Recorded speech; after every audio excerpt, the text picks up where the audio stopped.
अल्लाह ताला की कुदरत का मुजाहिरा हर जगह नज़र आता है, ख़ास तौर पर जब वो हमें मुश्किल हालात से निकाल कर उरूज की तरफ ले जाता है।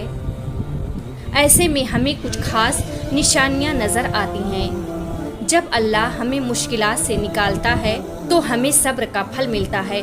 ये सब्र हमें मजबूत बनाता है और हमारे ईमान को मज़ीद पुख्ता करता है।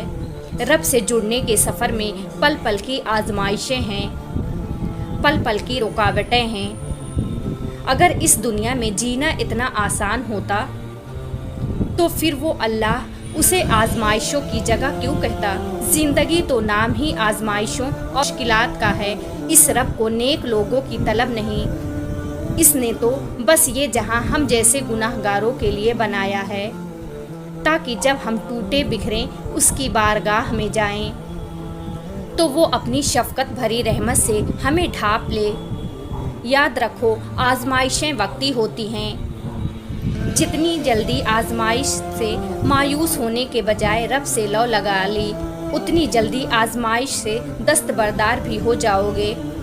एक बात हमेशा याद रखो, हज़ारों मसाइल का एक हल है, वो है तो जहाँ तवक्कल हो वहाँ शिकवे नहीं होते, जहाँ तवक्कल हो वहाँ दिल कभी बेसुकून नहीं होता। अगर फिर भी लगता है हिम्मत बाकी नहीं, तो जान लो वक्त आजमाइश अब ख़त्म होने को है।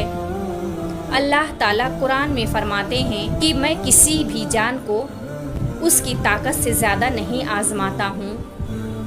तो कैसे मुमकिन है कि तुम्हारी आजमाइश ख़त्म नहीं हो सकती। अगर एक आजमाइश के बाद दूसरी आजमाइश आ रही है तो जान लो अल्लाह तुम्हें मज़ीद अपने करीब करना चाहता है, तुम्हें अपनी मोहब्बत से नवाजना चाहता है। वो तब तक आजमाएगा जब तक तुम मुकम्मल उसकी मोहब्बत से सुरखरू नहीं हो जाते। आजमाइश एक तरह से आपको मजबूत करने के लिए भी आती है, जो कि बहुत ज़रूरी होता है। अल्लाह जानता है कि बहुत कमज़ोर हो आप, इसलिए उन्हीं चीज़ों के ज़रिए आजमाता है जो आपकी मनपसंद होती है। और यकीन करो, उसी आजमाइश से आप इतने मजबूत हो जाते हो कि कोई आपको कुछ भी बोल दे, आपको फ़र्क नहीं पड़ता, क्योंकि आप खुद भी मजबूत हो जाते हो और अल्लाह से आपका रिश्ता भी मज़ीद मजबूत हो जाता है। और फिर आप सब कुछ अल्लाह पर छोड़कर बेफिक्र हो जाते हो। अल्लाह तुम्हें इसी चीज़ से आजमाता है जो तुम्हें सबसे ज़्यादा अजीज़ होती है। वो तुम्हारी मनपसंद चीज़ के हाथों बेबस कर देता है और फिर वही बेबसी तुम्हें सजदा करवाती है और तुम अपनी फरियाद लेकर जब उसके आगे खाली झोली फैलाते हो तो वो तुम्हें नवाजने की ठान लेता है। नामुमकिन अल्लाह के लिए कभी भी कुछ नहीं होता, वो मुमकिन तुम्हारे लिए बनाता है। और फिर जब मांगने का तसलसल नहीं तोड़ते हो ना, तब भी वो तुम्हें देने का वसीला बना रहा होता है। तुम अपनी मर्जी से दुआ नहीं करते हो, बल्कि अल्लाह तुम्हारे दिल में दुआ का ख्याल डालता है, क्योंकि वो तुम्हारी चाहत पर बहुत पहले से राज़ी होता है। आजमाइशें तो बस एक बहाना होती हैं, बस तुम्हारे हाथों के दुआ में उठने की देर होती है और नसीब मोड़ दिया जाता है। याद रखो, मुश्किलात के बाद जब हम उरूज की तरफ बढ़ते हैं तो हम उस रहमत को ज़्यादा महसूस करने लगते हैं। आजमाइश तब शुरू होती है, कोई चीज़ जान से ज़्यादा प्यारी हो जाती है जब उस चीज़ से खुद से भी ज़्यादा मोहब्बत हो जाती है। फिर अल्लाह उस मोहब्बत का इम्तिहान लेता है और आखिर तुम उस चीज़ के लिए कितना सब्र कर पाते हो। किसी जुनून की हद तक पहुंच जाते हो और सबसे बढ़कर ये कि तुम अल्लाह की रज़ा में राज़ी रह पाते हो। अल्लाह को तुम्हारी इबादतों की ज़रूरत नहीं है, उसकी इबादत के लिए सारा जहां है।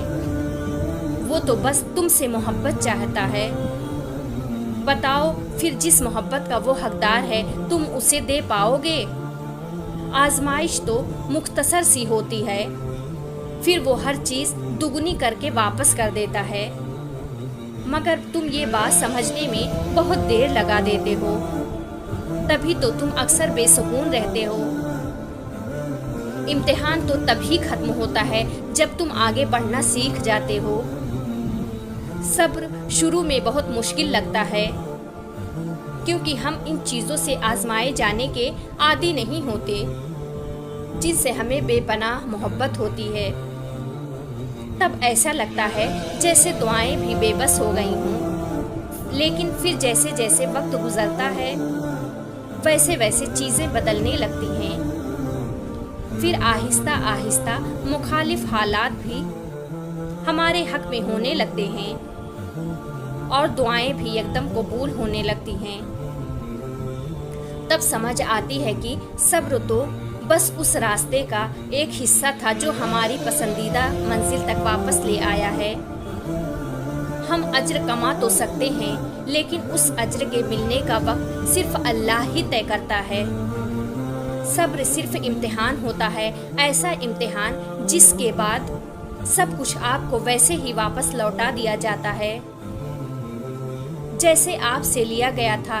تو آپ اللہ کے لینے پر صبر کر لیں، اللہ آپ کو دینے پر راضی ہو جائے گا۔